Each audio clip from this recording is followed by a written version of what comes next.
Віцеблянку Ангеліну Туравец покарали 20-дневным адміністратыўным арыштам за маску на акцыі 6 у гонар Дня перамогі. Дзяўчыну затрымалі раніцай 9 траўня, бо на масцы былі чырвона-белыя колеры. Да суда яна правяла 72 гадзіны ў ізалятары.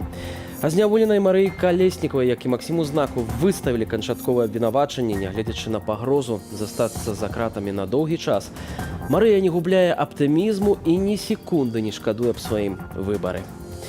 Як сёння пратэставалі ў Менску, да як у Магілёве адбывалася судзілішча над Паўлом Севярынцам, ды іншымі актывістамі еўрапейскай Беларусі, паведзе мне неўзабаве студыя Белсад.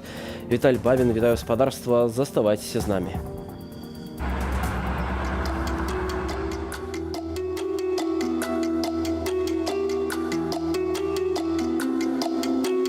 Я нічога не аспрэчваю. Я вам кажу сваё стаўленне, што сёння наша судовая сістэма антычалавечная і фашыстоўская. Жыве Беларусь!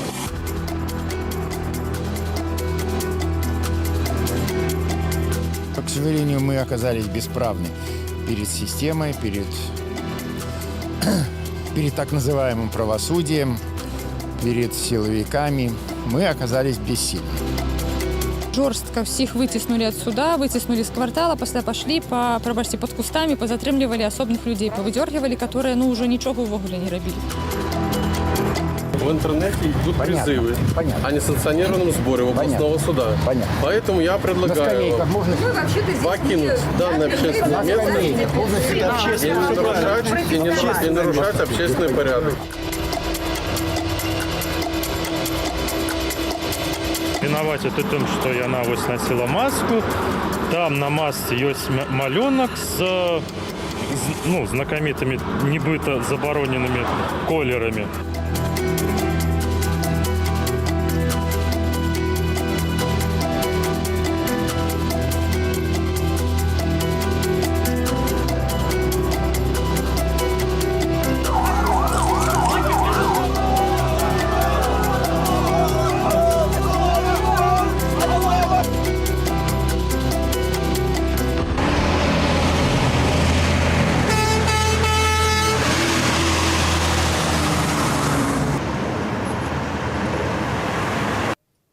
Мало таго, што судзілішча над апанентамі Лукашэнка адбываецца ў закрытым рэжыме. Працэс над Паўлам Севярынцам, Яўгенам Афнагелем, Андрэем Войнічам, Ірынай Шчаснай ды іншымі палітвязнямі ў Магілёўскім абласным судзе пачаўся з затрыманняў. Спачатку да людзей, якія сабраліся пад будынкам суду, выйшаў працаўнік ленінскага раусу Магілёва Васіль Карніенка і запатрабаваў, каб усе разышліся. Пасля таго, як усе ўсё ж такі разышліся, міліцыянты затрымалі праваабаронцу Александра Буракова і журналіста выдання «Рэгіянальны Магілёў» Владзіміра Лапцэвіча. Ну а мы маем відэа ганебных паводзінаў міліцыянта Карніенкі, які праганяе людзей ад будынку суда.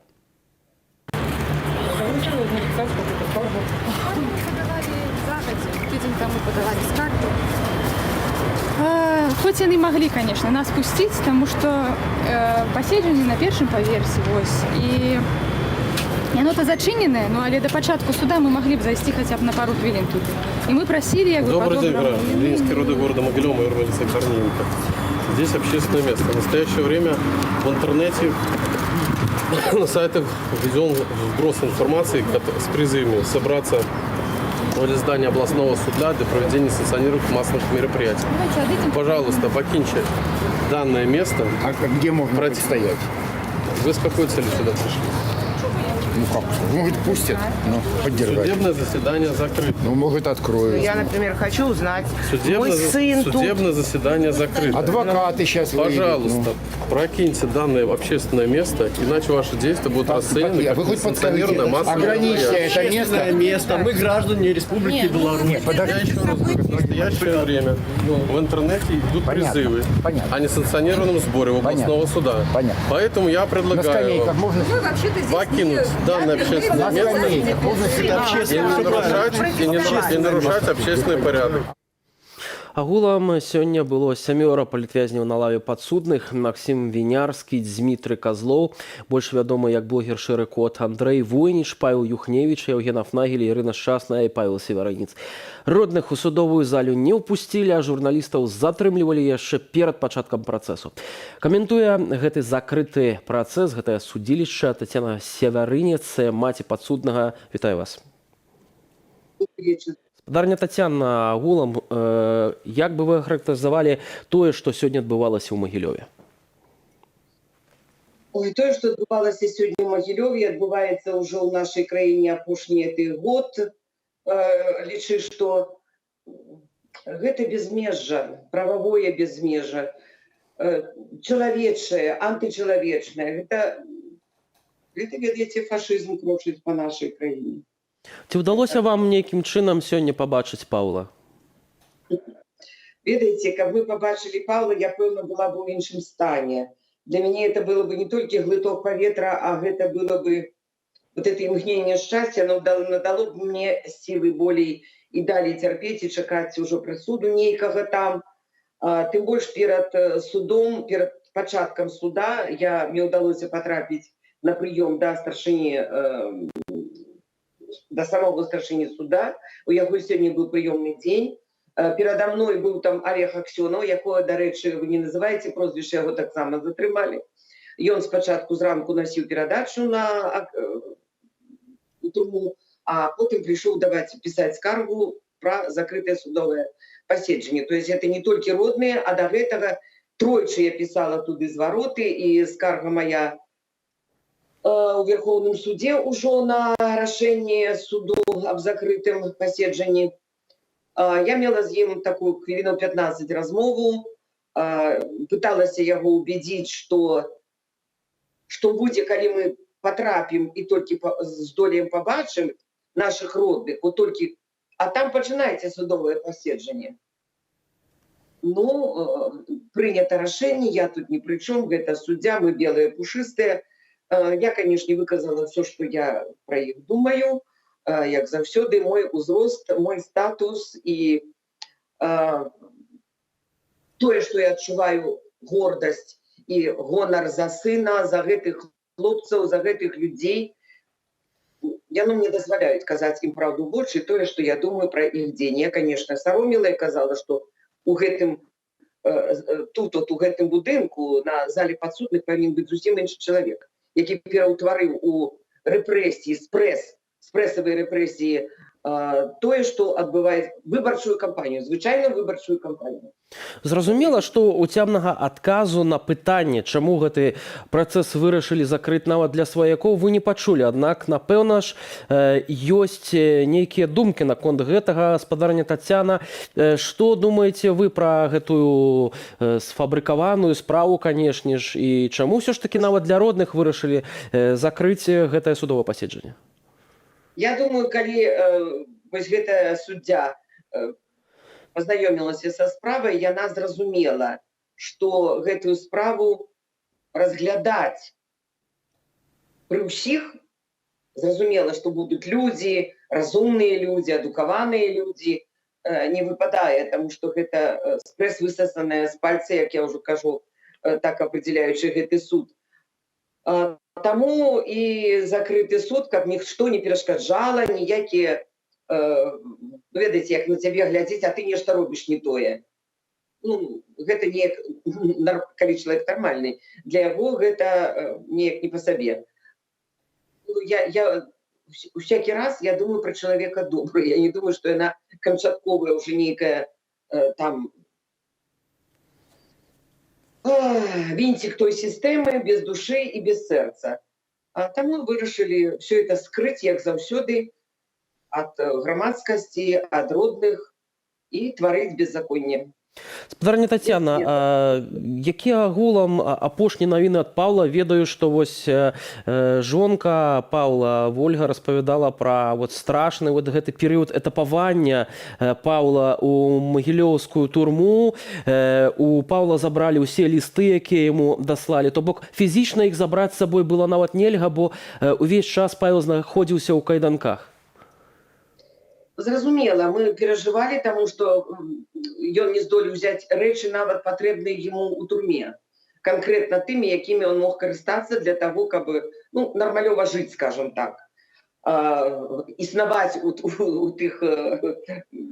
тым становішчы. Але ў хуткім часе, дзякуй Богу, што ёсць сябры, перадалі ўсё неабходнае, тое, што ён прасіў у волечку, перадалі ўсё неабходнае. Ёсць валанцёры, якія ў Магілёве перадаюць перадачы хлопцам, перадаюць перадачы ўсім. Як сёння затрымалі Аксёнова, значыць, уже і Павел не будзе пазбаўлены. Тым не менш, я збіраюся на наступным тыдні паехаць, і калі трэба, сама перадачу злажу. Волечка яшчэ паедзе, будзе магчымасць у яе, мой сынок. Вось, і... ведаеце, пра гэтыя умовы мне цяжка нават гаварыць. Калі яго атапавалі, я да сёй пары не прачытала яго кнігу «Каменнае сэрца», дзе ён піша пра тыя здзекі, якія ён вытрымаў. Я не магу яе прачытаць до конца. Мне рвецца сэрца проста. Хаця, спадарня Тацяна, не першы раз ваш сын трапляе за краты, ўсё ж такі кожны раз гэта вельмі балюча і вельмі сціскаецца мачнае сэрца ад любой такой навіны. Тым не менш, што піша зараз Павел, якія апошнія лісты атрымлівалі, які ў яго настрой? У Пашы заўсёды ўсё добра. Калі Паша за кратамі, у яго заўсёды ўсё добра. У яго нічога не баліць. Хаця я ведаю ўсе яго балявыя кропкі.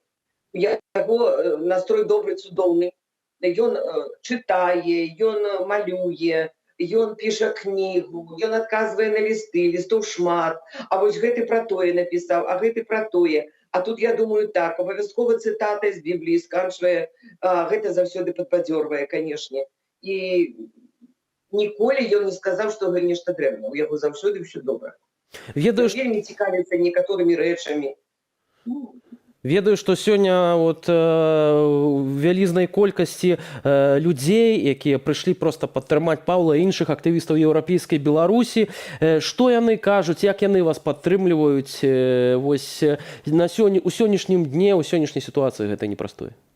Ведаеце, людзі прыехалі з Бабруйска, Таіса Карпавна Кабанчук з сяброўкай Янай. Мне б нейкая жанчынка незнаёмая принесла цэлы букет велізарны, вось стаіць в хаце чырвона-белых ружаў. Абдымаюць, падыходзяць, глядзяць у вочы. Ведаеце, вот эта падтрымка людская, вот это цяпло, якое сыходзіць ад людзей, вот это пачуццё салідарнасці, калі супакайваюць, не хвалюйцеся, мы перададзім, мы прыйдзем. Ведаеце, яна па-рознаму выглядае, але сёння яна была таксама адчувальная. Вельмі адчувальная, і таму гэта, канешне, гэта трымае. І гэта, вось гэта адчуваеш, што і ты недарэмна жыццё пражыў, калі людзі так ставяцца да цябе, і менавіта за павагі да сына, і за павагі да гэтых хлопцаў, якія, мы ўсе разумеем, што яны прынялі на сябе вось гэты дзікунскі акт помсты за тое, што яны ёсць. За тое, што мы ёсць, якія думаем па-іншаму, якія прагнуць пераменаў. Менавіта яны ад гэтага церпяць больш за ўсё. Людзі это таксама разумеюць. Сіл вам і вытрымкі, і, канешне ж, дзякую вялікую за гэтую размову, а са свайго боку хачу вас запэўніць, што мы заўсёды будзем сачыць за лёсам Паўла і абавязкова будзем асвятляць кожны раз всю сітуацыю з палітвязнямі, у тым ліку з актывістамі еўрапейскай Беларусі. Дзякуй вялікім. Тацяна Северыніц, грамадская актывістка «Маці», палітзняволенага Паўла Северэнца была з намі на сувязі. Сапраўды, бадай, найлепшае падтрыманне сённяшнім палітвязням гэта лісты да іх. Сяброўка палітвязня Андрэя Войніча, якога разам з іншымі палітвязнямі сёння судзяць у Магілёве, у закрытым рэжыме піша да свайго сябра, а таксама да іншых закладнікаў рэжыму Лукашэнкі. Паліна падзялілася з Белсатам сваімі перажываннямі за сяброў. Мы сейчас находимся во дворе его дома. Вот, собственно, вот его дом. В этом доме он жил спокойно, вел свой блог, активно участвовал в мероприятиях, ходил. И сейчас в этом месте его нет. Осталась его бывшая жена и дочь, которая еще учится в школе. Вот. И сейчас им очень тяжело, особенно после того, как не стало отца, который помогал содержать семью. Вот. И, на мой взгляд, что сейчас самые активные, самые умные и самые интересные люди, которые стараются сделать страну лучше, все сидят в тюрьме. Он находился в организации «Европейская Беларусь». Он собирал информацию, помогал собирать информацию для новостей, потом ходил на митинги, где-то даже вел митинги, особенно марши. Вот с Грушевки, он, так как знает этот район, он отсюда вел марши, с Михалова, с Грушевки вел марши и каждые выходные. Вот. Просто фактически ничего не делал, просто шел с толпой. Вот. И просто за то, что он ходил вместе со всеми, его фактически за это забрали. Он имеет несколько профессий, от повара до медбрата. Вот. И, собственно, после того, как он был медбратом, у него появилась болезнь, из-за которой он не смог дальше продолжать работу. И из-за этого его состояние крайне тяжелое сейчас. Он получил, мне кажется, что на работе гепатит. Он вылечился, но у него сейчас надпочечники страдают, поджелудочная. И сейчас у него от печени фактически ничего не осталось. Он сейчас стоит на очереди на пересадку печени. И в данном случае я вообще не понимаю, на каком основании он в тюрьме. Он должен сейчас лежать в больнице и ждать своей очереди на пересадку печени. Закрытый суд, потому что, во-первых, они не хотят, чтобы отсняли их позор, их незнание в ситуации, то, что они меняют просто ни за что, оно будет заметно. Если будет открыт суд, это будет заметно. Это сразу все заметят. А им это ажиотаж не нужен. Они понимают, что если они откроют, все люди узнают и будут массовое недовольство. Мы с ним переписываемся, я со всеми с Европейской Беларуси переписываюсь, и не только. Я стараюсь писать максимальному количеству людей. И вообще я считаю, что всем нужно писать, всем политзаключенным, особенно из Европейской Беларуси мальчику, который сидит давно, это Козлов Дмитрий. У него нет родственников, у него нет родителей, и ему мало кто пишет. Поэтому я персонально прошу, чтобы ему обязательно написали письмо, потому что ему некому просто писать. И также Войничу и всем остальным написать письма. Мне письма приходят от Войнича, и там текст, что все хорошо, он подбадривает меня, себя подбадривает этими письмами. Но я зная его, и вижу, что он рисует в этих письмах, это птицу, он рисует ворона. И я знаю, что он хочет свободы. Тым часам у штабе Ціханаўскай папаўнення вядомы адвакат Сергей Зікрацкі, прадстаўнік Святланы Ціханаўскай. У прававых пытаннях Святлана далучыла адваката да сваёй каманды пасля таго, як Мін'юст Беларусі пазбавіў яго ліцэнзіі на выкананне прафесійнай дзейнасці. Буду займацца правамі чалавека, прасоўваннем беларускіх кейсаў на міжнародны ўзровень. Будзем каардынаваць рабовую працу з праваабарончымі арганізацыямі. Будзем таксама працаваць над канцэпцыяй зменаў заканадаўства, якое можа быць змененае, калі сітуацыя на Беларусі зменіцца. Сергей Зікрацкі, адвакат, які спецыялізаваўся на юрыдычнай дапамозе беларускаму бізнесу і медыя. У паслявыбарчы рэпрэсіўны час абараняў, між іншых, зняволеную разам з Дар'яй Чульцовай журналістку Белсату Кацерыну Андрэеву, журналістаў нашай Нівы, прэс-клубу і Тутбай. Сергею Зікрацкаму не ўдалося застацца ў прафесіі пры дзейным палітычным ладзе, але ўдалося застацца на волі. Да прыкладу, ягоны калега Максім Знак, які раней аказваў юрыдычную дапамогу Святлане Ціханаўскай, цяпер знаходзіцца за кратамі. Зікрацкі быў адным з яго абаронцаў. У нас беларускія цыгарэты ў латвійскім грузавіку з кормам для жывёлаў. Польскія мытнікі затрымалі яшчэ адну буйную партыю беларускай кантрабанды тытунёвых вырабаў. Кошт ацанілі ў $2 мільёны. Агульная сума затрыманай сёлета на польскай мяжы кантрабанды цыгарэт наблізілася да $10 мільёнаў.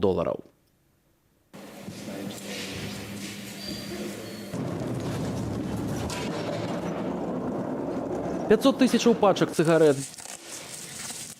апісала падатковая адміністрацыя, нелегальны груз. Перахапілі паблізу польска-літоўскай мяжы у прапускным пункце Будзійска. Амаль $2 мільёны цана ўжо чарговай кантрабанды. Пракуратура праз суд дамаглася арышту на 3 месяцы для кіроўцы цяжкавіка, які перавозіў вырабы праз літоўска-польскую мяжу. Яму пагражае да 10 гадоў зняволення. Толькі тыдзень таму ў польскім Тэрэсполі затрымалі найбуйнейшую ў гісторыі партыю кантрабандных цыгарэт з Беларусі. Чорны тавар ацанілі ў $9 700 000. Сёлета службы Польшы, Літвы і Украіны рапартавалі пра буйнейшыя, чым раней кантрабандныя плыні з тэрыторыі Беларусі. Раней журналісты праграмы Белсату «Давайте разбираться» доказывали, что найбуйнейшы кантрабандавы бізнес наладили семья и оточение Александра Лукашенко. Литовские службы твердят, что контрабанда цыгарэт з нашей краіны ў Літву выросла з 85% у 2019 году до 93% у 2020. Ну а мы пераносимся на Близкий Усход. Израиль и Палестина. 3 сотняў обмениваются ракетными обстрелами. З абодвых бакоў загинули прынамсі 40 чалавек. Акрамя таго, у некаторых израильских городах, населенных як габрэямі, гэтак і арабамі, мелі месца вулічныя сутычкі. З нами на сувязі жыхаркі Иерусалиму Сара Гольдберг и Эйлату Дарья Альперт-Катковская. Вітаю вас. Здравствуйте. Одразу питання до спадарні Сари. Як зараз виглядає ситуація у Єрусалимі? Так. Ну, пока в Иерусалиме зловещая тишина. Так. К сожалению, следим за новостями. А што было ось у апошні час? Потому што паведамлялася, што ў аўторак акурат такі самы гарачы такі быў абстрэл у Иерусалиме. Што адбывалася, распавядзіце? Это сложно назвать горячим обстрелом относительно того, что происходит последние 2 суток в центре страны и на юге страны. Поэтому в Иерусалиме относительно тихо, и мы относительно сохраняем нашу обычную жизнь, хотя у нас закрыты некоторые детские учебные учреждения, некоторые родители, конечно, отказываются отводить своих детей в сады и школы, но у нас относительно тихо. Спадарня Дар'я, як выглядае сітуацыя ў Эйлаце? Я ведаю, што вы паведамлялі на сваім фейсбуку, што нават планаваўся вось абстрэл о 18-й гадзіне, і нават пра гэта папярэдзілі, ці фейк гэта, ці не фейк? Ну, прынамсі, у нас не было сірены, хаця, канешне, мы чакалі. Я зараз хадзіла выгульваць сабаку, і на вуліцах абсалютна няма людзей. Прыемна, што ўсе выконваюць пажаданні службы тыла пра тое, што трэба заставацца дома, не выходзіць на вуліцы, і все такімі кароткімі перебежкамі выгулілі сабачак і пайшлі да хаты, і нават няма нашых вечаровых бегуноў. Дар'я, вось ведаю, што у вас у доме нават бомбасховішча ёсць. Як гэта выглядае? То бок, пры пачатку нейкіх вось такіх дзеянняў у вас ёсць магчымасць вось схавацца, там пабыць нейкі час, правильно? Ну, бомбасховішча, в прынцыпе, ёсць у любой кватэры Ізраіля, которая была пабудавана пасля 93-го году. Гэта зараз стандарт будоўлі. У нас сапраўды ёсць бомбасховішча, хаця мінулую вялікую вайну 2014 года мы перажывалі ў Аждодзе, у нас не было бомбасховішча. В прынцыпе, гэта моя першая кватэра, калі ёсць браніраваны пакой. Гэта такі пакой унутры дома, які сцены якога зроблены з арматуры і з большых слоёў бетона, у яго металічная дзвер і спецыфічная вентыляцыя. То бок бывае, што таксама ёсць вакно на вуліцу, але тады яно закрываецца такой стальной ставняй. І абсалютна неабходна туды заходзіць, як толькі чутны сірены альбо прыходзіць паведамленне. Таксама у нас ёсць мабільныя прылады, якія паведамляюць пра тое, што пачалася воздушная трывога. Заходзіць туды, зачыняць дзверы і, ну, вось, напрыклад, зараз у цэнтры краіны альбо там Бершева, Аждот, Тель-Авів, яны прасидзелі, калі ёсць такія пакоі, там цэлую ноч, бо просто залпавы агонь быў, немагчыма было выйсці. Спадарня Сара, як вы ратуецеся? У вас таксама ёсць падобнае бомбасховішча у кватэры? Ну, к сожалению, в Иерусалиме очень много домов, построенных до 90-х годов, и они не имеют никаких бомбоубежищ или укрепленных комнат, поэтому мы выходим на лестничную клетку или находим какую-то более или наиболее крепкую стену для того, чтобы укрыться. В новых домах, безусловно, конечно, это, как сказала Дарья, оборудованные помещения. Як рэагуюць, спадарня Сара, вашыя суседзі, вашыя знаёмыя вось на гэтыя сапраўды гарачыя, неспакойныя дні апошнія ў Іерусаліме? Розная Это реакция, очень очевидно. простой вопрос. И на самом деле мы, конечно, поддерживаем друг друга. И, конечно, мы все надеемся, каждый со своей стороны, на мир в этой ситуации, на спокойную жизнь. Ну да, у нас сильное чувство юмора. Большое чувство юмора, как правильно сказать. Мы поддерживаем друг друга, даже пытаемся шутить по этому поводу. Но в этом году, в этой войне, к сожалению, ситуация разворачивается очень трагическая. Уже на сегодняшний день у нас есть погибшие и раненые. Спадарня Дар'я, вось у Эйлаці ўсё ж такі ну, турыстычны такі горад, так, і з іншага боку курортны. Ці там вось штосьці працуе ў дадзеную хвіліну, крамы, гандлёвыя цэнтры, як выглядае ўвогуле сітуацыя з інфраструктурай вось на дадзены момант там? Так, крамы і гандлёвыя цэнтры працуюць. Мэрія адчыніла бомбасховішчы публічныя, прычым таксама паведаміла і разаслала смс і адрасы бомбасховішч, якія ёсць у нашым горадзе. Акрамя таго, зараз абмяркоўваецца, што зараз у Эйлаці дзейнічае такая праграма, которая называется «Зелёны пашпарт». Гэта калі людзі прайшлі вакцынацыю, а іх дзеці прайшлі ПЦР-тэст, яны могуць прыехаць на адпачынак у эйлацкія гатэлі. І менавіта зараз абмяркоўваюць, што гэта адменяць, то бок змогуць любыя людзі прыехаць у Эйлат і заселіцца ў гатэль нават без зелёнага пашпарту. Гэта зроблена для таго, калі людзі захочуць з'ехаць з цэнтру, ну, скажем так, у больш бяспечны Эйлат. Хаця, у прынцыпе, у гісторыі нашага горада былі і бамбёжкі, і раненні таксама. То есть забітых ад бамбёжак не было, але раненыя былі. І ну, вось апошні раз у нас былі сірэны ў 2018 годзе. Спадарня Сара, у вас сітуацыя вось разгортваецца імкліва, як мясцовыя ўлады, ці яны нешта вам паведамляюць, ці ідзе гаворка пра нейкую эвакуацыю? Нельзя говорить о чем-то отдельно. Безусловно, в той или иной степени все эти рекомендации как-то отличаются от разных городов в разных городах страны. Ну, в общем, Израиль не настолько велик, нас всех поддерживают информационно, централизованно и глобально. Мы все знаем о том, какими программами мы можем пользоваться для того, чтобы своевременно получать информацию о том, что необходимо укрыться в бомбоубежище. Безусловно, мы имеем телеграм-каналы, новостные программы. Конечно, мы четко и точно понимаем, что происходит. Мы понимаем, что конфликт затягивается.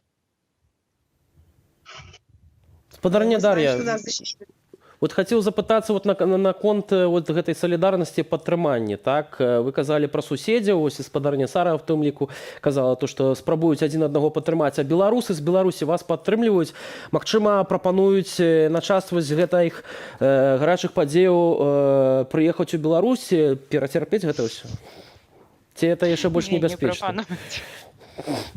У гэтым годзе не прапануюць. Я, правда, не ведаю, што насамрэч больш страшна, таму што як бы у Ізраілі вялікая салідарнасць, і менавіта псіхалагічна знаходзяцца сярод сваіх тут вельмі камфортна. Скажем так, я б не хацела з'ехаць у Беларусі, сядзець, перажываць, як тут все адбываецца, і перажываць гэта тут у некаторым сэнсе лягчэй і, ну, як быццам, ну, больш правільна хіба што. Вось. А ў Беларусі, мне здаецца, кожны сам-насам са сваім страхам. Мы ўсё ж такі разам тут. Спадарня Сара, яшчэ такое пытанне. Вось калі агулам казаць пра гэты канфлікт паміж Палестынай і Ізраілем, які цягнецца ўжо дзесяцігоддзямі, ці вы бачыце там у Іерусаліме нейкае выйсце, развязанне гэтага крызісу у хуткім часе, ці ўсё ж такіх спадзеваў у вас няма?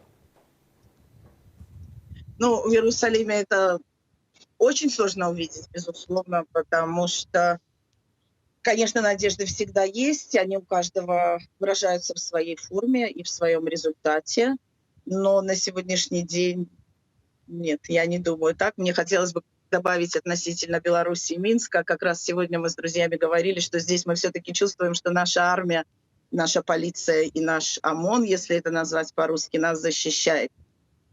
К сожалению, в Беларуси на сегодняшний день происходит абсолютно обратная ситуация. Поэтому в этом смысле, помимо того, что мы поддерживаем друг друга, нас поддерживает наша армия, и наша полиция, и вся наша инфраструктура. Дар'я, а вы адчуваеце вось гэтую падтрымку, ну вось з боку дзяржавы вось у гэтым ва ўсім? Я б сказала, з боку грамадства, таксама, напэўна, у адрозненне ад Беларусі, у мяне няма такога падзелу ў галаве на грамадства і дзяржаву. Калі ў Беларусі гэта абсалютна розныя паняцці для мяне, то тут яны дастаткова, ну, скажем, перасякаюцца. І я адчуваю, я у некаторым сэнсе сёння якраз я ехала і думала, што ёсць такія моманты ў жыцці Ізраіля, которые я нават люблю. І вось калі наступае вайна, у нас вайна перыядычна здараецца, мы все робімся такімі пяшчотнымі адзін з адным. І ўвогуле, ну, прям проста вось лепшыя людзі зямлі, здаецца, тут сабраліся, а потым, ну, неяк вайна рассасваецца, мы пачынаем жыць далей, такія звычайныя грамадзяне. Таму зараз, ну, сапраўды вельмі шмат нейкай такой любові, пяшчоты, нейкай заботы адзін аб адным. Я вельмі люблю сваіх суайчыннікаў у такія моманты. Ну, прям разумею, што я выбрала правільнае месца, каб жыць. Дзякую вам вялікі, не губляйце гэтага аптымізму, сілы, веры вам і добра. Спадарства, у нас былі ў студыі праз відэасувязь Сара Гольдберг, жыхарка Іерусаліму, і Дар'я Альперн-Каткоўская, жыхарка Эйлату. Это беларускія, якія настала пражываюць у Ізраілі. Но мы працягваем нашу жаночую тэму, у нейкім сэнсе апранутую ў белы колер міру з белымі кветкамі супраць гвалту і рэпрэсіяў. Нягледзячы на ўсе віды забаронаў, жанчыны ў белым правялі кветкавую акцыю ля камароўскага рынку ў Менску. Паглядзім, як это выглядала сёння, як 13 жніўня 2020 года, калі жаночая акцыя салідарнасці адбылася ўпершыню.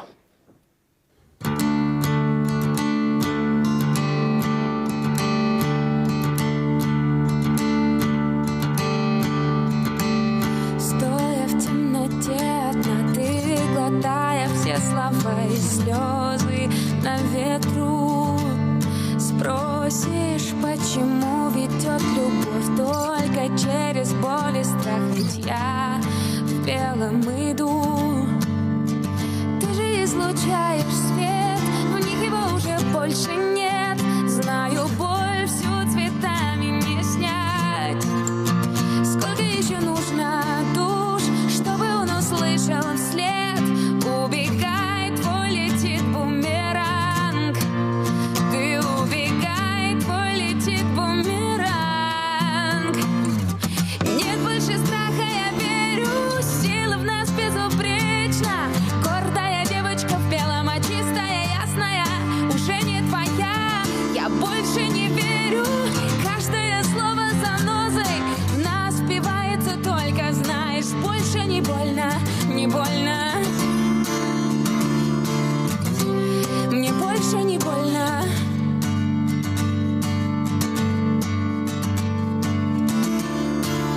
Не больно, больше не больно.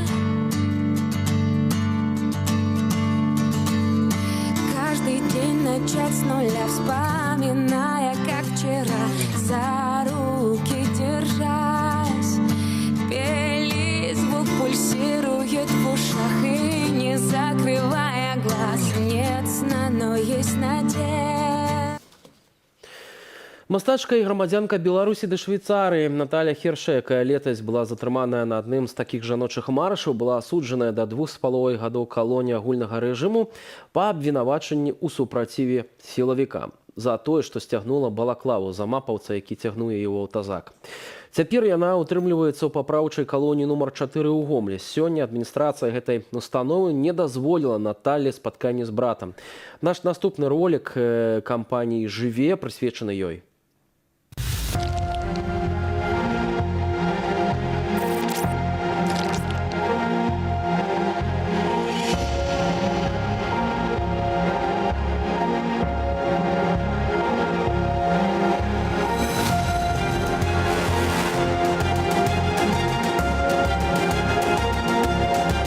жыву ў еўрапейскай дэмакратычнай краіне, дзе паліцыянты не хаваюць сваіх твараў перад мірнымі дэманстрантамі.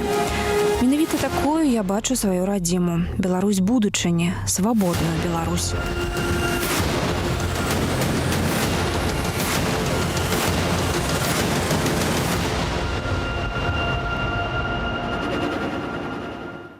А мы пераносімся ў горадню. Там сёння ў эканамічным судзе пастанавілі зліквідаваць цэнтр гарадскога жыцця, які ачольвае наш журналіст Павел Мажэйка. Вітаю.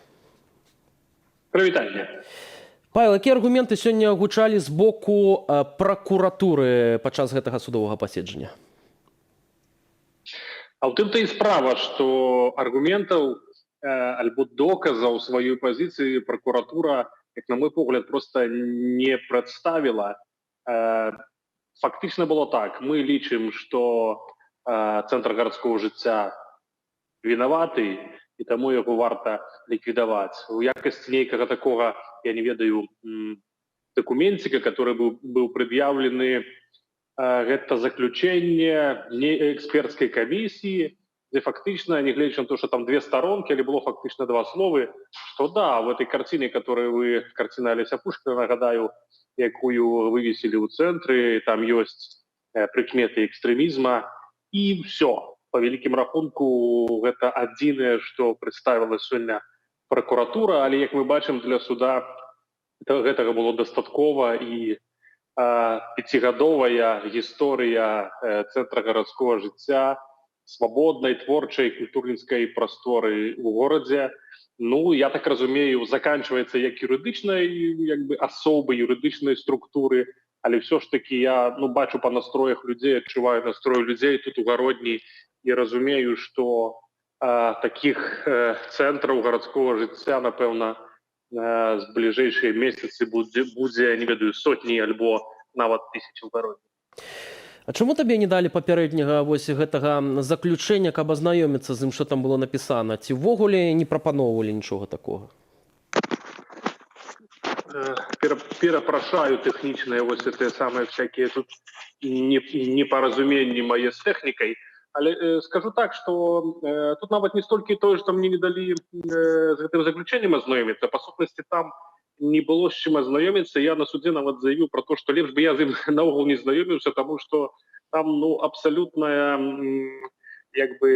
сказы, якія абвяргаюць адзін другога. Ясна, што стаяла задача зачыніць арганізацыю, яе ліквідаваць, і чыноўнікі вось там ці служачыя, больш дакладна будзе назваць, на кожным этапе просто выконвалі сваю функцыю. Я думаю, што калі б это былі экспертныя заключэння, выкананыя на просто чыстым аркушы паперы, для суда ўсё роўна было б этого дастаткова, каб ліквідаваць арганізацыю, таму што стаяла такая задача. А якія довады ты даводзіў у суде, каб все ж таки цэнтр не зачынялі? Ведаю, што там дакладна ты даводзіў, што ніякага дачынення да вось гэтай справы з экстрэмізмам цэнтр гарадскога жыцця не мае. Ну, видите, основная претензия, головная претензия на початку этого процесса была такая, что картина Олеся Пушкина, яна з'яўляецца рэабілітацыяй нацызму. І я, як дырэктар цэнтра, вывесіўшы гэтую карціну, таксама спрыяю рэабілітацыі нацызму. І все, на гэтым доводы прокуратуры закончыліся. Я в сваю чаргу быў вымушаны фактычна выконваць іх работу, шукаць доказаў таго, што ні Олесь Пушкін, ні яго карціна, ні нават я блізка не стаім да такога паняцця ці да такога тэрміна, як нацызм ці экстрэмізм, якія вельмі дакладна распісаныя у беларускім заканадаўстве. Я приводил постановы, подписанные еще былым министром внутренних справ Караевым. Я приводил спис экстремистских материалов, які фактично штодня обновляется на сторонці Міністерства інформації. Це абсолютно нема ні слова про картини Пушкіна, ні слова про Євгена Жихара, які виявлені на гэтай картине. Но, повторюся, для суда гэта все і для прокуратуры, гэта все мои доводы выкладзены на 4 сторонках, мои спрэчкі, мои аргументы, листы людей, якія писали в оборону центра, плюс збирали подписы в оборону центру. Все это не имело абсолютно никакого значения. Стояла, повторюся, задача закрыть организацию и, напевно, еще раз спляжить бело-червоно-белый стяг, ці колеры, якія на этой картине Олеся Пушкина были и есть. И тому такое решение принял суд. Што зараз Павел Чытно з гэтай крымінальнай справай па 130 артыкуле супраць Алеся Пушкіна, які, дарэчы, на жаль, знаходзіцца за кратамі, ці нейкія следчыя дзеянні з табой праводзіліся, ты, як вядома, быў вызвалены пасля 72 гадзін пасля затрымання? Ну, я не могу шмат сказать, потому что знаходжуся под подпиской об не разгалошванні, я так разумею, всего, что звязано з гэтай справай. Могу сказать, что я вышел на волю уже 29 сакавіка, и могу сказать, что по великим рахунку ніяких следчых дзеянняў в дачыненні да мяне, наколькі я могу разумець, і в дачыненні да Алеся Пушкіна не праводзілася.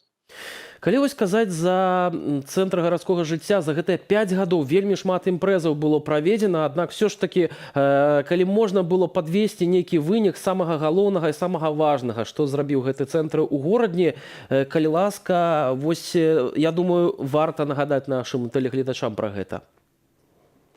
Видите, я не буду вызначаць некую конкретную ці шэраг нейкіх конкретных мерапрыемстваў ці падзей, якія былі за гэты час у цэнтры. Самае галоўнае, што і самае для мяне каштоўнае для тых людзей, якія стваралі гэты цэнтр і працягваюць ствараць, гэта тая атмасфера свабоды, не толькі творчасці, але і думкі, просто разумення таго, што жыць в свабоднай краіне, дзе закон выконваецца ўсімі, дзе ёсць салідарнасць, дзе ёсць жаданне ствараць менавіта без цэнзуры, вось гэта вось адчуванне, гэтая атмасфера, якая тут была, яна сапраўды самая каштоўная. Я так разумею, што менавіта за гэтую атмасферу і цэніцца наш цэнтр не толькі ў гародні, але таксама ў Беларусі.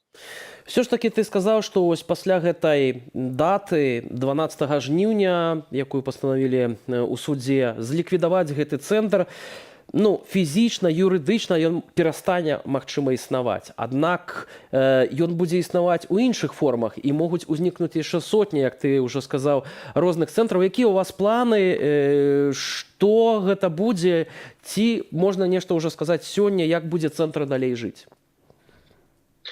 Ну, я пакуль скажу про тое, што цэнтр, хоць сёння прынята рашэнне суда, але ён на дадзены момант не ліквідаваны. Суд нават вось гэтай першай інстанцыі, суд эканамічны, вырашыў аддаць нам 3 месяцы на працэдуру ліквідацыі. Плюс мы будзем падаваць апеляцыі менавіта дзеля таго і таму, што мы лічым, што абсалютна не вінаваты, і всю гэтую магчымасць нават такой беспраўнай краіне, як сёння наша Беларусь, мы все ж таки хочам прайсці гэтую працэдуру, каб зноў жа паказаць сабе, гораду, ўсяму свету, што абсалютна ніякай віны няма, што прэтэнзіі да нас надуманыя. І все ж таки гэтыя 3 месяцы мы працягнем працаваць і будзем, пакуль няма конкретных планаў, тому што все думкі і справы былі заняты менавіта гэтым працэсам, але тая атмасфера свабоды, про которую я уже казаў, яна будзе па-ранейшаму тут заставацца, і безумоўна шэраг мерапрыемстваў, шэраг, магчыма, канцэртаў, магчыма, нейкіх навучальных розных рэчаў мы будзем робіць.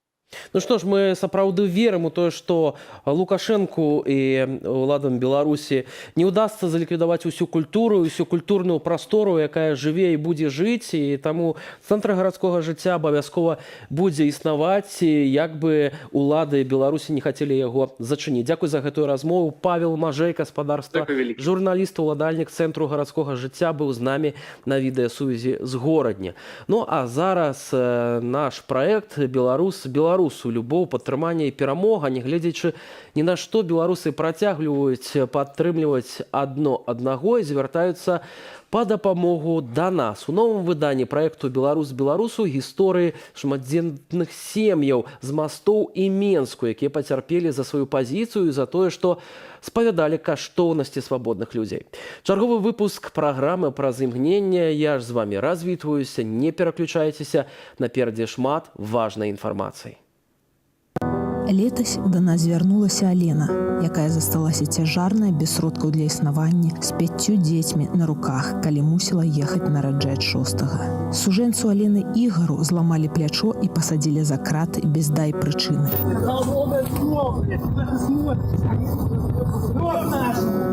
Але беларусы не кідаюць сваіх. Нашы неабыякавыя гледачы здзейснілі сапраўдны цуд для сям'і Валковічаў і стварылі свята для ўсёй іх сям'і.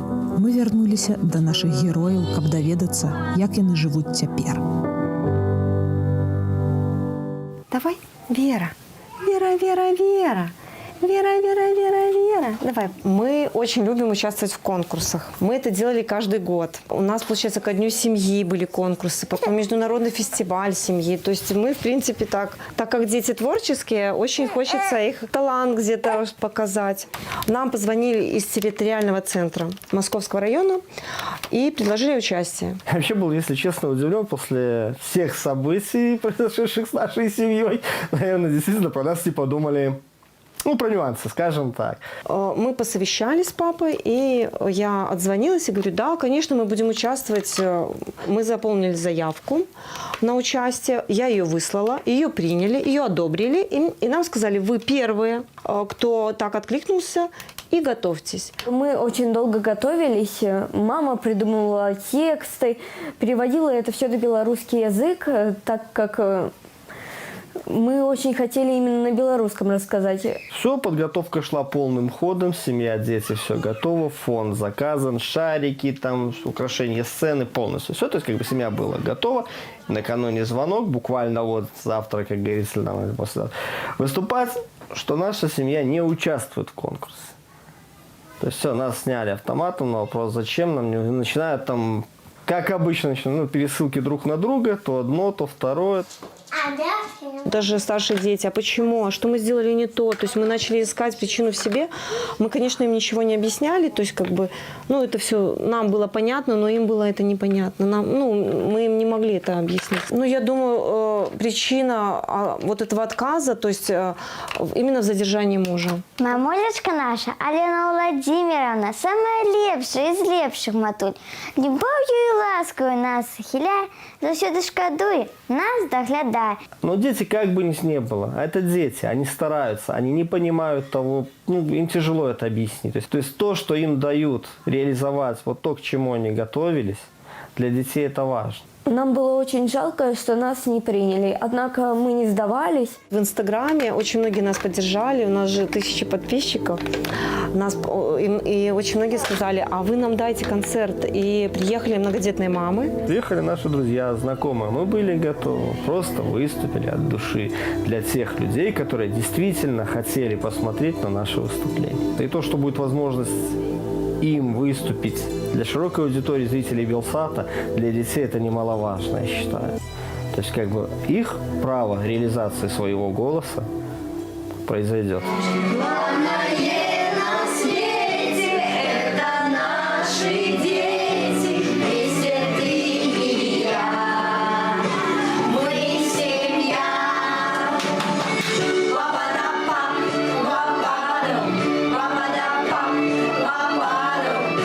Наиболее сейчас значимой для нас поддержкой была бы, чтобы у папы нашей была хорошая работа.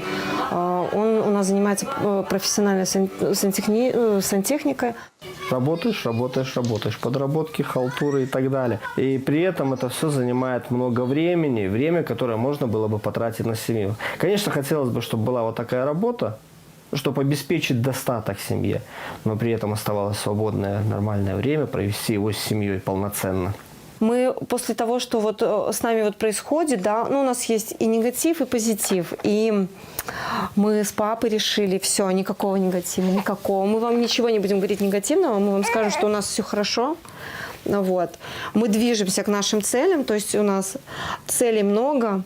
Мы на таком старте вперед.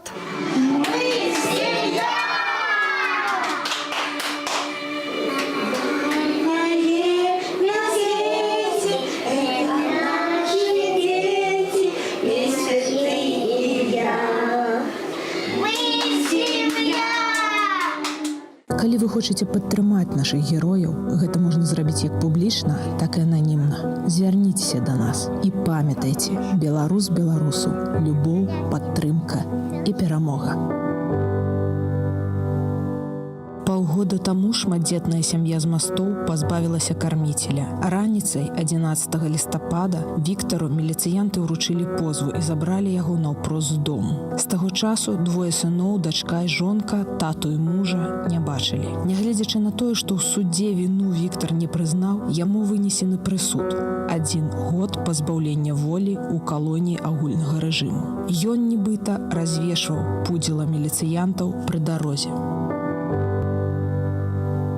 Сегодня 26 апреля, у тебя сегодня день рождения, только теперь еле-еле нашел в себе силы написать тебе поздравления. Очень трудно пишется, если честно, так, что письмо будет небольшим. Ты не представляешь, как я хочу быть рядом с тобой в твой день рождения. Только что сделал торт из коржей и сгущенного молока. Вечером после проверки буду отмечать сокамерниками. Я и не знала, куда он ездит, что он делает. Только узнала тогда, когда пришли, забрали. Я пошла машину разогревать, чтобы везти детей. Открываю двери, а уже там все. Ну, я их там по должностям не знаю. 7 человек стояло аж. Я садить детей в машину, они за мной в машину. Завезли меня чуть не в наручниках. Я приехала, и уже Витя стоял на улице, ну и все, и уже мне, что он задержан, что типа в телеграмме написано было, что оскорбление Валиватова там написано, ну не голосом, а что это он сделал, что это с его чата. Потому что они забрали и телефон мой, телефон его, и компьютер. А через 2 дня приехали, забрали машину, конфисковали. У нас были на правых мостах на дороге в поле стояли таблички, там 6 надписями и гроб. А гроб был с чучелом. Но чучело было в милицейской форме. Потом висело на остановке в деревне тоже чучело. Это второе. И еще одно висело на другой остановке. То же самое в милицейской форме. И вот эти все, где были повешены эти чучела, и вот этот гроб с чучелом. Вот ему все. Он только признался в том, что оскорбление этого. Хотя они делали экспертизу, и вот эти слова, которые там были написаны, признаны не оскорблением. А зато вот за эти чучела, там нету ни отпечатков пальцев его, ничего нет абсолютно. Даже не знаю, за что машину забрали. Ну, потому что возил гроб. Продавца гроба допрашивали. Ну, продавец гроба ответил, что он видел машину с таким номером и мужчину с девушкой, но описать их он не смог. Ну, я говорю, неужели продавец запомнила ту машину? Они мне угрожали, типа, что меня заберут, детей в приют отдадут. Ну как они любят действовать. Потому что меня, когда допрашивали там у нас в РОВД, то вопросов не задавали, они просто вот морально как-то смотрели на тебя таким взглядом. Что? А потом меня провели, а Витю повезли на детектор лжи, и он меня увидел в коридоре.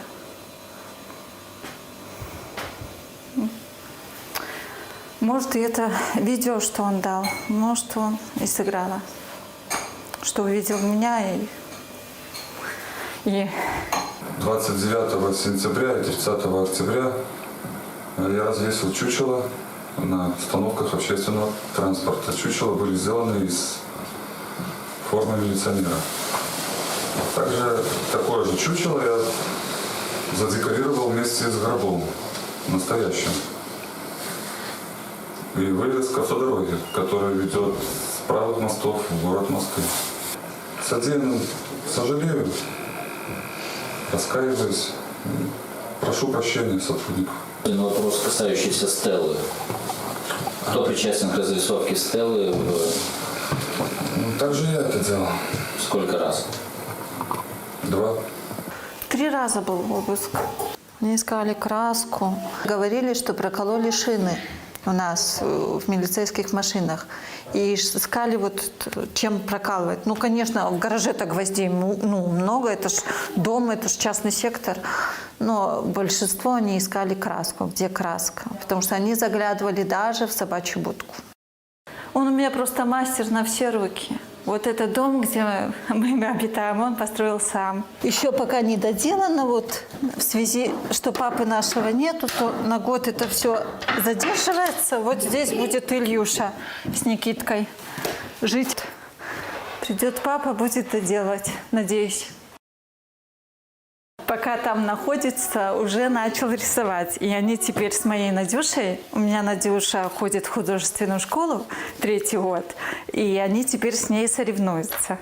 Кто лучше, кто красивее. Вот у него все письма с какими-то рисунками. Просто так нету. Папа, он как бы начинал на письмах там рисовать и все такое. А потом уже, когда мама начала ссылать папе письма, я тоже там, начала немного тоже что-то подрисовывать, что-то. Ну и вот так это все началось. Ну теперь ничего, тоже вот переписываемся, рисуем друг друга. У папы очень красивые работы, он все это прорисовывает, если учитывать то, что он сам все это придумывает. То есть он рисует всяких, героев из мультфильмов, фильмов. И то есть он так до мелочей все прорисовывает, что, и то, что он все это рисует по памяти, ведь у него там нет никаких источников, с чего он может это все срисовать. Я работаю в том же самом садике, где ходит Никита. Я работаю на кухне поваром. А вот аванс 180, а перечисление на карточку 284. Это получается 180 и 280, 464 рубля. Вот повар получается у нас в детском садике. Столько. Родители у меня золотые. Они мне дают на коммунальные услуги. На карате нам дает крестная Ильюшина, потому что карате дорогое, 50 рублей в месяц. Я его не водила ни ноябрь, ни декабрь, ни январь, ни февраль, потому что я не могла его потянуть. Потому что пока пошла, а уже вот с марта мы начали водить на карате. Художка у нас бесплатно, слава богу, и баскетбол. Но питание в школе тоже у меня бесплатно, так как многодетная мама. Ой, конечно, мечтаю, чтобы муж был дома. Потому что, как, наверное, в обыкновенном... Да, мне кажется, в любой семье, когда дома бывает же и поругаешься, но когда его нет, тогда начинаешь ценить. Я не могу. Я скучаю по папе. Мне, конечно, стыдно признаться, может, мы живем в Мостах, а Минск далеко. Я за свою жизнь в Минске была только, может, 1 раз. А я бы хотела, если, конечно, есть такая возможность, деток завести в цирк в Минск. Они у меня не были никто, ни Надюша, не были в Минске вообще они. Калі вы хочаце падтрымаць нашых герояў і ажыццявіць іх мару, звярніцеся да нас. Гэта можна зрабіць як публічна, так і ананімна. І памятайце, беларус беларусу, любоў, падтрымка і перамога.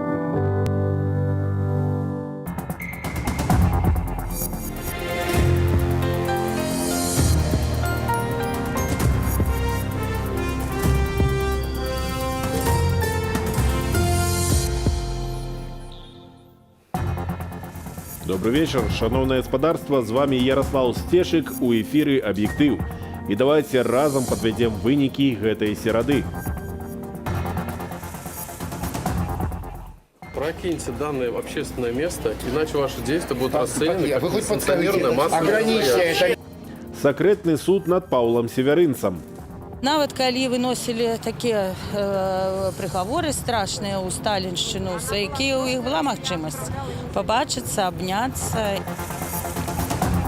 Медсестры под ударом. Многие медицинские сестры, средний медперсонал, говорим про медсестер, самостоятельно за свои деньги вынуждены покупать перчатки, маски. Адбудуем святыню талакой. Бояться няма чаго. Спокойно это можно будет зрабіць. Магілёўскі абласны суд пачаў разгляд крымінальнай справы супраць 7 палітычных вязняў. Справа гучная, але судовы працэс практычна засакрэцілі. У залу суда не пусцілі нават сваякоў падсудных, а людзей павыганялі з вуліцы побач з будынкам суда. Таксама міліцыянты затрымалі журналістаў. Александр Буракоў і Владзімір Лапцевіч цяпер за кратамі чакаюць разгляду сваёй адміністратыўнай справы. Вольга Старсціна.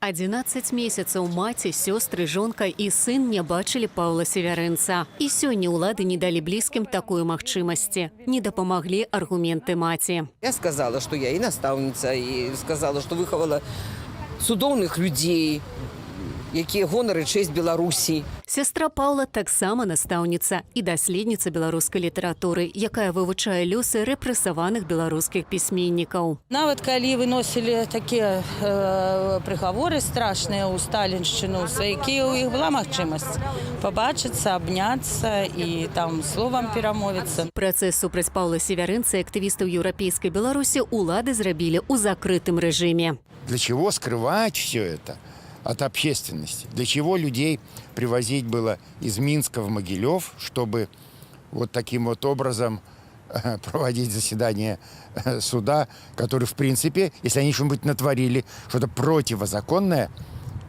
надо, чтобы суд был открытым. Людзей не пусцілі не толькі ў будынак суда, а нават не дазволілі стаць на вуліцы побач з ім. Прокиньте данное общественное место, иначе ваши действия будут расценены как несанкционированное массовое ограничьте мероприятие. это место. Мы граждане Республики Беларусь. Собралось слишком много милиции. Все руководство Ленинского райотдела было, замначальника управления внутренних дел Рыфанков там присутствовал. ОМОНа привезли, много. Такие ребята, такие шкафы. Для чего это? Чтобы разогнать мирных людей? Калі людзі пачалі разыходзіцца, сілавікі затрымалі 2 журналістаў і сябру беларускай хрысціянскай дэмакратыі. Вельмі жорстка всіх выціснулі ад суда, выціснулі з квартала, пасля пашлі прабачце пад кустамі, пазатрымлівалі асобных людзей, павыдзёргівалі, которые ўжо нічога ўвогуле не рабілі. Было б каго затрымліваць, артыкул знойдзецца. Па такім жа прынцыпе затрымалі і апазіцыйнага палітыка Паўла Севярынца, актывістаў еўрапейскай Беларусі Яўгена Афнагеля, Паўла Юхневіча, Максіма Вінярскага і Андрэя Войніча, блогера Змітра Козлова і адміністратарку тэлеграм-каналаў Ірыну Шчасную. У іх рознай сферы дзейнасці. Іх затрымалі ў розны час, але судзяць разам. Што аб'ядноўвае гэтых людзей? У чым іх абвінавачваюць? У Магілёўскім абласным судзе закрытасць працэсу патлумачылі тым, што матэрыялы справы нібыта адносяцца да таямніцы, якую ахоўвае закон. Адвакаты палітзняволеных, звязаныя падпіскаю пра неразгалошванне, не могуць патлумачыць сутнасць абвінавачання. Прадстаўнік жа следчага камітэта ў інтэрв'ю дзяржаўнаму выданню закінуў зняволеным рыхтаванне Беламайдану, бо яны публічна заклікалі да пратэстаў і крытыкавалі ўладу. Палітвязням! Беларусі! Вольга Старасціна, Белсад. І сёння стала вядома, дзе адбудзецца яшчэ адзін гучны працэс.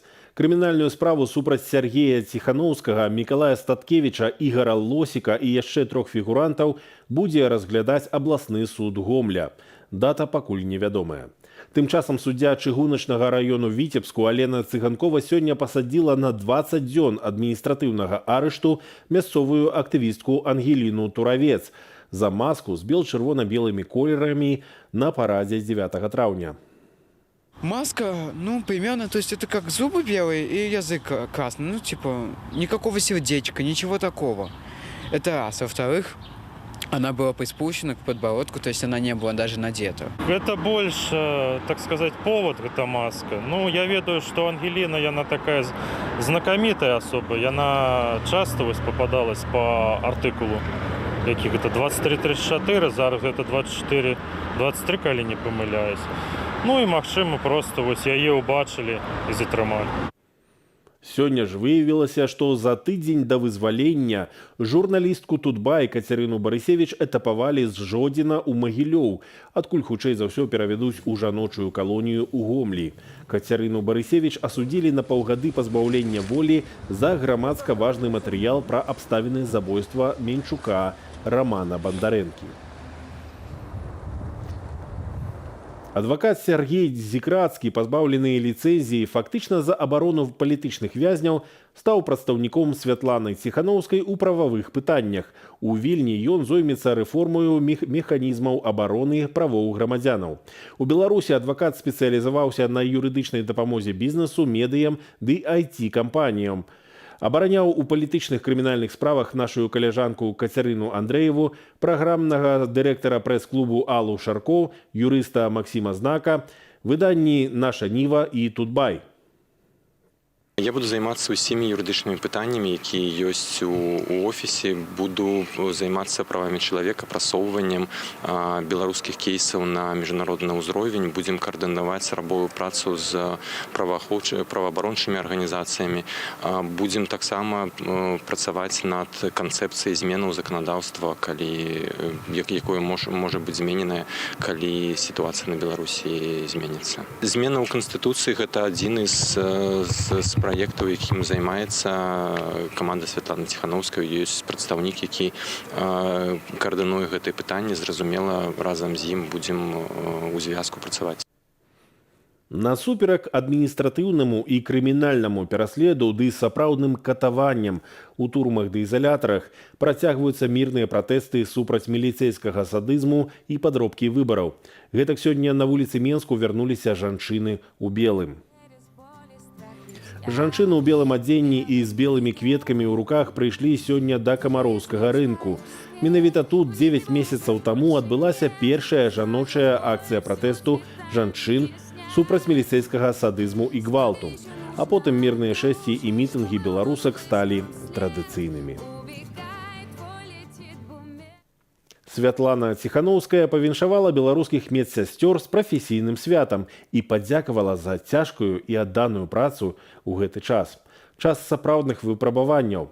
А на інтэрнэт-старонцы Белсату вас чакае спецыяльны рэпартаж, прысвечаны міжнароднаму дню медсясцёр і апавяданне пра тое, як медыкі супрацьстаяць не толькі каронавірусу, але і палітычным рэпрэсіям. Куды і чаму сыходзяць з айчыннай сістэмы аховы здароўя медсёстры ды медбраты, распавядзе Михаил Пранович. Медычнай сястрой Юлія працуе больш за 20 гадоў. У 2017-м зрабілася выкладніцаю і пачала рыхтаваць новае пакаленне адмыслоўцаў.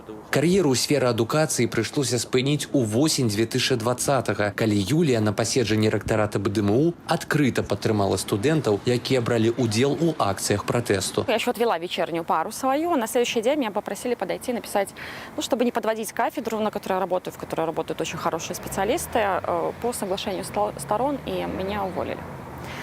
Вот. Ну, я считаю, что я правильно сделала, потому что я могу спать спокойно.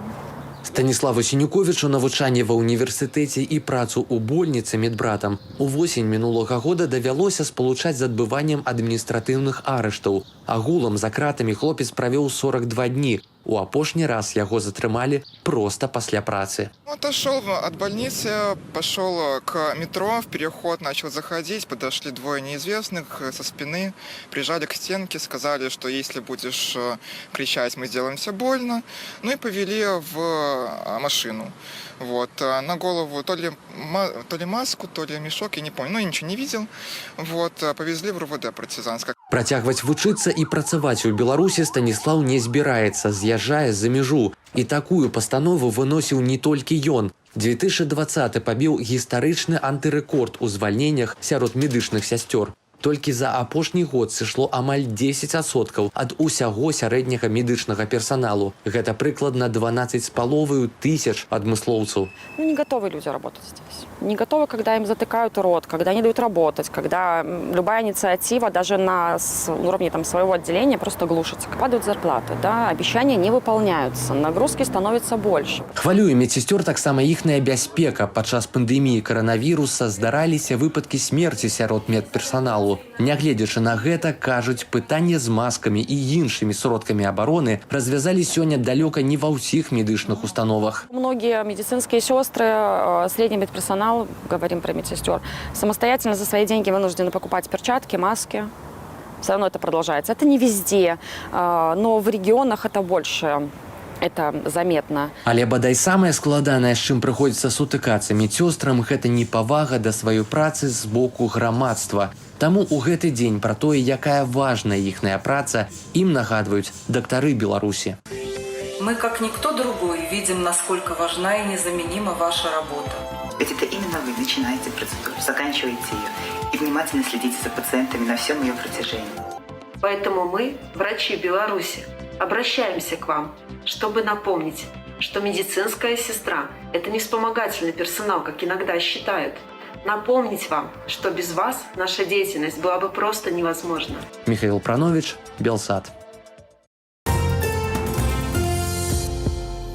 У горадні суд пастанавіў закрыць цэнтр гарадскога жыцця. Гэта прастора, якая гуртавала творчых, актыўных, ініцыятыўных людзей. Летась тут збіраліся і працавалі валанцёры Байковід, якія дапамагалі гарадзенскім медыкам у барацьбе з каронавірусам. Пасля выбараў тут выступалі звольненыя акторы гарадзенскіх тэатраў. Але суддзя Аліна Баклажэц вырашыла, што цэнтр гарадскога жыцця, цытата, ажыццяўляе забароненую дзейнасць. Катя Малей. З ініцыятываю зліквідаваць папулярны ў горадні культурна-асветніцкі цэнтр выступіў пракурор Уладзімір Клішын. У адной з працаў мастака Алеся Пушкіна, якая экспанавалася ў цэнтры, ён пабачыў прыкметы экстрэмізму. Дырэктара установы Паўла Мажэйку за гэта затрымалі на 72 гадзіны. Алесь Пушкін пад вартаю 1,5 месяца. Супраць яго завялі крымінальную справу. Суддзя абласнога эканамічнага суда горадні Аліна Баклажэц пастанавіла цэнтр гарадскога жыцця зліквідаваць да 12 жніўня. Две мэты пераследуе улада з гэтым працэсам. Это, па-першае, ліквідацыя і спынення дзейнасці свабоднай творчай культурніцкай прасторы, непадкантрольнай у Гродні, а таксама прычына вось такіх вось судзілішчаў гэта, я перакананы, што гэта чырвона-белы фон на карціне Алеся Пушкіна. У падтрымку цэнтру пад адкрытым зваротам падпісаліся больш за 1200 чалавек. За 5 гадоў працы гэтая прастора стала культавым месцам для ініцыятыўных гарадзенцаў. Фактычна все ўжо закрыта, манапалізавана дзяржавай, туды няма ўваходу людзям з-па-за сістэмы, і гэта апошняе месца, якое заставалася, і калі оно знікне, гэта будзе вялікая страта для горада. Тут дапамагаюць усім актыўным людзям, бескарысна і без цэнзуры, падкрэсліла мастачка Ірына Варкулевич. Совершенно уникальное место, которое на самом деле является центром городской жизни, неформальным, а настоящим центром городской жизни, да, которая помогала всем, и в том числе художникам, которые не могли выставиться. У цэнтры гарадскога жыцця ладзілася шмат асветніцкіх і адукацыйных імпрэзаў, круглыя сталы, дыскусіі, лекцыі. Вялікая ўвага надавалася беларускай гісторыі ды яе папулярызацыі. Цэнтр заўсёды быў для многіх быў месцам прэзентацыі, напрыклад, сваіх навуковых манаграфій, месцам сустрэчы з гісторыкамі і размоў пра сур'ёзныя рэчы. То есть, конечно, все ж таки громадская организация не может быть центром академічнага жыцця, но в наших умовах можна казаць, што пэўны моманты цэнтр гарадскога жыцця сапраўды быў цэнтрам акадэмічнай навукі ў гародні. У цэнтры гарадскога жыцця адбылося больш за 250 культурніцкіх і асветніцкіх імпрэзаў, каля 70 выставаў, прайшло больш за 100 прэзентацыяў, а таксама творчых сустрэчаў, майстар-класаў, кінафестываляў, навуковых канферэнцыяў, канцэртаў, сустрэчаў з літаратарамі. Катя Малей, Белсат. Тэрарыстычная групоўка «Хамас» у межах абвешчанай інтыфады узброенага супраціву пачала масіраваныя ракетныя абстрэлы цэнтральнага Ізраілю. Дагэтуль ракеты з газа ляцелі перадусім у памежныя раёны, і гэта быў рэкорд у колькасці пускаў. Ізраільская армія адказвае аперацыяй «Вартавы сценаў». Нас абстрэльваюць уже некалькі дзён. Менавіта той город, я живу. Мы находимся фактично на самой линии фронта. Зараз пакуль з войск дзейнічае толькі авіацыя, нават не артылерыя, і наши войскі пакуль не ўвайшлі ў сектор газа. Гэта што стасуецца канфлікта з ракетнымі абстрэламі, тому што ідуць ракетныя абстрэлы ўвесь час. Яны заціхаюць тады, калі пачынае дзейнічаць наша авіацыя і знішчае іх ракетныя установкі. Але ёсць яшчэ іншы бок, тое, што адбываюцца пагромы погромы ў гарадах, дзе ёсць адначасовае арабскае і габрэйскае насельніцтва. Там па вечарах грамяць кавярні, габрэйскія рэстарацыі, сінагогі. Самая, напрыклад, цяжкая сітуацыя ў горадзе Лод. У горадзе Лод, дзе ў масавых беспарадках удзельнічалі арабскія жыхары з ізраільскім грамадзянствам, уведзенае надзвычайнае становішча. Там забаронена выходзіць з дому пасля 20-й гадзіны. Сітуацыю пад кантролем спрабуюць утрымаць паліцыя і памежныя службы. Тэрарыстычны рух Хамас, ісламскі джыхад і іншыя групоўкі выпусцілі больш за 1000 ракетаў па ізраільскай тэрыторыі. Забітыя і параненыя ёсць з абодвух бакоў. Баявыя дзеянні ідуць на фоне палітычнага крызісу і ў Ізраілі, і на заходнім беразе ракі Іордан, дзе Хамас спрабуе перахапіць уладу ў палестынскай адміністрацыі. Але вяртаемся ў Беларусь. 40 000 рублёў усяго за дзень пасля пажару сабралі беларусы на адбудову касцёлу ў небаўзяцця Найсвяцейшай Панны Марыі ў Буцлаве. Адна з самых велічных святыняў Беларусі істотна пацярпела ад агню. У бажніцы цалкам згарэў дах. Як можна далучыцца да талакі, распавядзе Анастасія Русецкая. На падлозе лужыны, на сценах і скляпеннях падцёкі. Гэтак пасля пажару выглядае знутры Буцлаўскі касцёл, адна з галоўных святынь беларускіх каталікоў. Стары алтар не пострадал, там не было задымлення, не было пожара. Новый алтар, адносна новый алтар таксама не пострадаў. Ёсць, канешне, вода, але той частцы на яго вады трапіла не шмат. Вадой заліло арган. Цяпер інструмент, якому больш за 2 стагоддзі трэба будзе прасушваць. Нацыянальны санктуары Маці Божай у Буцлаве загарэўся учора раніцай. З агнём справіліся толькі ў другой палове дня. У выніку дах абрынуўся на скляпенні. З будынку паспелі вынесці кнігі, абразы ды прылады для набажэнстваў. Уратавалі і галоўную святыню храму, цудадзейны абраз Маці Божай Буцлаўскай. Хочацца падзякаваць і сваёй парафіі, якая мабілізавалася і за паўгадзіны ўсё вынесла. Гэта і сотруднікам, якія працавалі і ўжо на пажарышчы, таму што я бачу, як хлопцы рабілі аддана, ім таксама вялікі дзякуй. Падтрымка і дапамога не прымусілі сябе чакаць, кажа Яўген. Неабыякавыя беларусы прапаноўваюць тэхніку, будаўнічыя матэрыялы і сваю працу. У тэлеграме з'явіўся адмысловы канал «Адновім Буцлаў разам». Цяпер праз яго шукаюць альпіністаў і людзей з допускам да працы на вышыні, спускаць уніз бэлькі ды рэшткі металічнага даху. Дапамагчы навесці парадак прыехаў прамысловы альпініст Яўген. По першай просьбе пробышча я прыехаў. На помощь там последствия.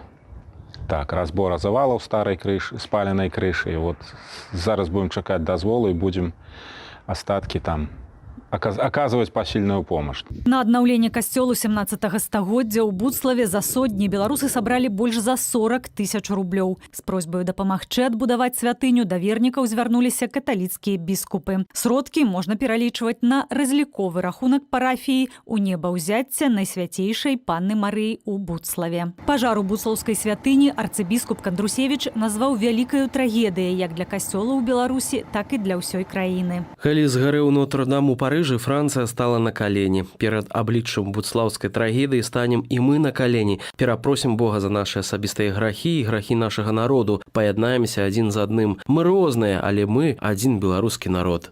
Нацыянальны санктуары ў Буцлаве мае статус гісторыка-культурнай каштоўнасці, а Буцлаўскі фэст унесены ЮНЕСКО ў рэпрэзентацыйны спіс нематэрыяльнай культурнай спадчыны чалавецтва. Анастасія Русецкая, Белсат. Больш інфармацыі вы знойдзеце ў нашым тэлеграме і на люстэркавым сайце beltv.info. А праз момант вас чакае Святлана Калінкіна.